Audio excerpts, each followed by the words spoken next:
اللہ کے نام سے شروع جو بڑا مہربان اور نہایت رحم فرمانے والا۔ رسول اللہ صلی اللہ علیہ وآلہ وسلم نے ارشاد فرمایا، جب کوئی شخص اپنے اہل خانہ پر ثواب سمجھ کر خرچ کرے تو وہ اس کے حق میں صدقہ کا حکم رکھتا ہے۔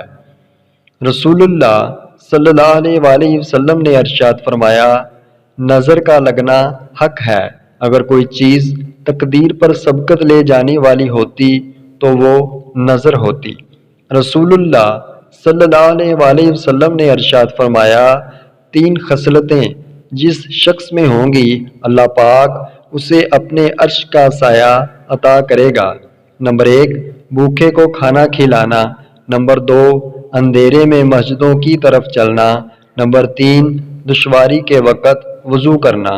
رسول اللہ صلی اللہ علیہ وآلہ وسلم نے ارشاد فرمایا، جو تھوڑی سی روزی پر بھی اللہ سے راضی ہوا، اللہ عز و جل تھوڑے سے عمل پر اس سے راضی ہوگا۔